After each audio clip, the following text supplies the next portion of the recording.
people send in little videos talking about Matter, how they've been involved, and kind of wishing us well for 25 years. So yeah, feel free to watch them. Greetings, my name is Donna Welsh, and it's been a fun and exciting time applauding Dennis and Megan in their journey of establishing First Hope for the City and now Matter. Wow, congrats on the 25 years. Thank you for being a partner with the JP4 Foundation over the last 10 years. Hello, I'm Tony Sana here, talking about our partnership with Matter. We met over 10 years ago in Haiti. I'm an 83-year-old man, and I volunteer with Matter for 2, sometimes 3 days a week. Hi, I'm Heidi Baker, co-founder of Iris Global. Hi, my name is Jill Tabet. I'm Christy Evans. My name is Blessing Munyenyua. Happy 25th birthday, Matter. Well, when we started this, when we first saw an example of what we would follow was in 1998, actually. And we saw some pastors in California collecting corporate surplus and putting it on their pews and sending it to Indonesia. And we knew them, and we looked at this, and I'm like, Dennis, we have warehouse space, and we could do this.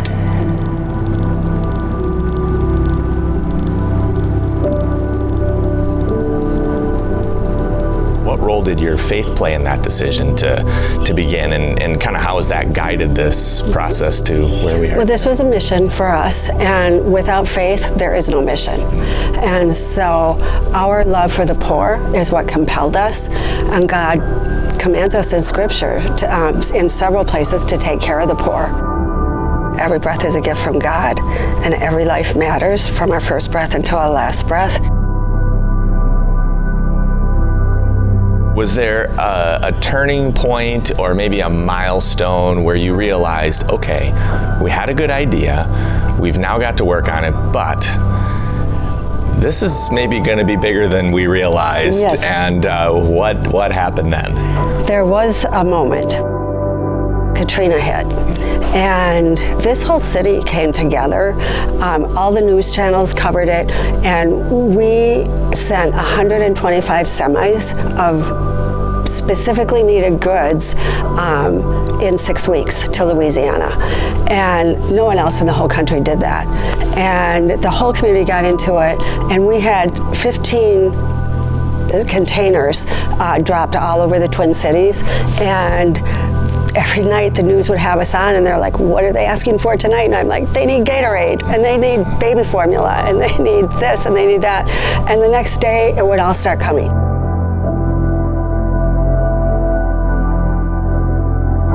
We have to decide, we're either going to do this and be serious, or we're just going to close it down or just kind of play around with it like we had been.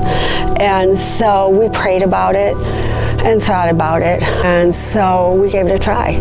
And the public did support it, and it grew and grew, and that's when I started working full-time for Hope for the City, now Matter.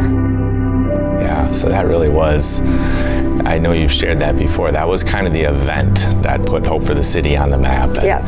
And it's beautiful to see, as you said, we have a community that gets behind things, and from that point to now, fast forward over the 25 years of the history of the organization, the community is still believing in that vision that was set so many years ago.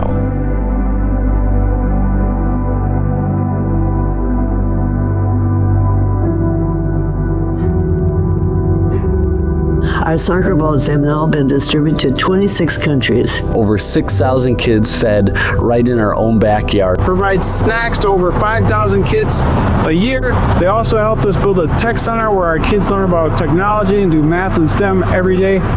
Import a clinic and expand clinical health services. Since collaborating with Matter over 10 years ago with the construction and outfitting of our maternity hospital, I've had the privilege of seeing firsthand the impact Matter has made. My being here for 7 or 8 years acknowledges that we affirm and support the values of Matter.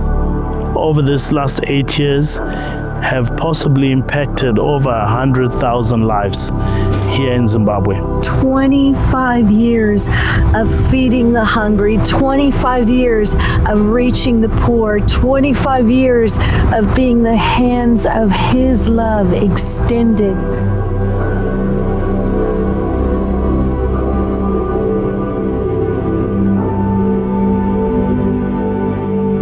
So Megan, obviously you and Dennis had the heart, the vision, the faith to move to action and start this organization, and now the community has got behind it, but your own family has got behind it to the point where now your own son, Devin, is our board chair. So what does that mean to you? Just speak a little bit to that. Well, he's growing up, taking more responsibility, and I think he'll do a really good job. And he's grown up with this. He's never known a time when we didn't have hope for this city. I mean, he was like 8 or 9 when we started this. So they'd be running, playing in the warehouse while Dennis and I are here working. And so it's kind of come around full circle. Now he's chairman of the board. So I think it's wonderful. And this night is a very special night. This night is so special, and this is the most important thing of the whole night. Happy birthday, Devin! Happy birthday, Devin!